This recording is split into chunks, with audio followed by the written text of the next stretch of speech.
More than likely, you've seen my transformation video, and you may be thinking I started running right at the start, as that was in my video. Well, I didn't start exercising until the final third of the process, and I actually didn't do a whole lot of running to begin with.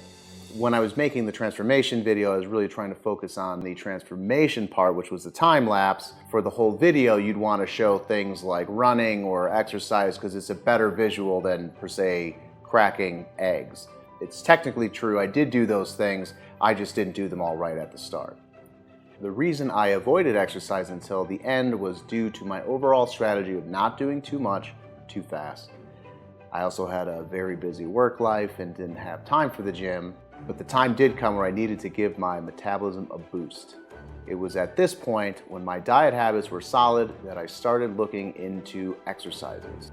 Through the course of this act, we'll discuss the types of exercises, weight and cardio, high-intensity training. But first, I think it's important to know some of the benefits of exercises in general, so I'm going to list 6 reasons exercise is a good idea. And then I'll end this video with my number 1 exercise to start the process. First, overall health and chronic disease. Lack of regular physical activity is a primary cause for chronic disease. Regular exercise has been shown to improve insulin sensitivity, heart health, and body composition.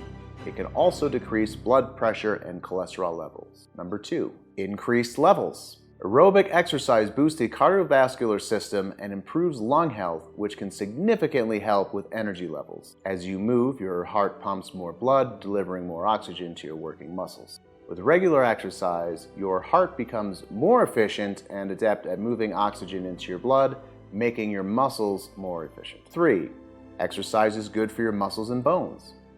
Activities like weightlifting can stimulate muscle building when paired with adequate protein intake. This is because exercise helps release hormones that promote your muscles' ability to absorb amino acids. This helps them grow and reduces their breakdown. As people age, they tend to lose muscle mass and function, which can lead to increased risk of injury. Practicing regular physical activity is essential to reducing muscle loss and maintaining strength as you age. Exercise also helps build bone density when you're younger, in addition to helping prevent osteoporosis later in life. And 4, brain health and memory.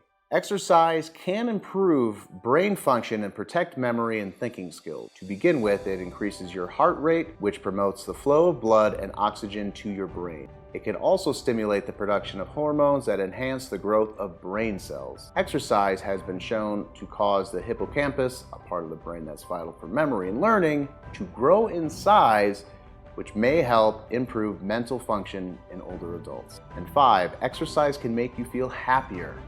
Exercise has been shown to improve your mood and decrease feelings of depression, anxiety, and stress. It produces changes in the parts of the brain that regulate stress and anxiety. It can also increase brain sensitivity to certain hormones which relieve feelings of depression. Additionally, exercise can increase the production of endorphins, which are known to help produce positive feelings and reduce the perception of pain. Doesn't matter how intense your workout is, exercise can benefit your mood no matter the intensity of the physical activity. Last but not least, exercise aids in weight loss. While dieting, a reduced calorie intake will lower your metabolic rate, which can temporarily delay your weight loss. On the contrary, regular exercise has been shown in studies to increase your metabolic rate, which can burn more calories to help you lose weight. That is, of course, what we want, and this is why we need to start incorporating exercise right now. In summary, it is a really good idea to exercise for more than just weight loss. And now, I'm going to tell you the best and easiest form of exercise that you can start right now: walking. Walking may seem too simple to have any sort of benefit, but studies have shown quite the opposite actually. While walking itself can help you lose weight, it's much more effective when combined with a calorie-restricted diet, which of course you are all on. In a 12-week study, people with obesity restricted calories by 500 to 800 per day.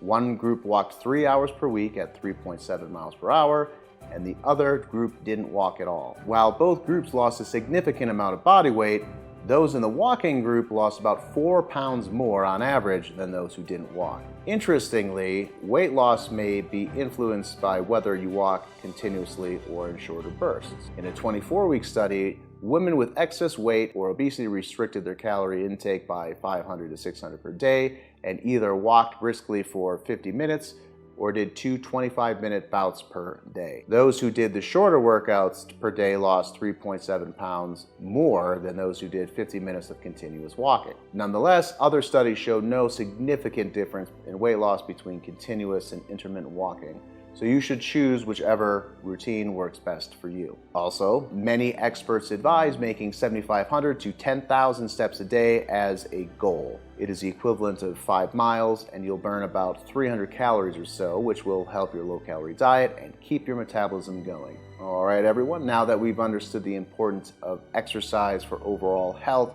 as well as keeping your metabolism going, I think it's important to keep the same strategy we've used up to this point. Try one thing at a time to notice results, and then add others as you hit the wall. Walking is the first thing I suggest doing if you haven't already. In the next video, I'll cover the 2 common types of training, cardio and resistance training. I'll see you there.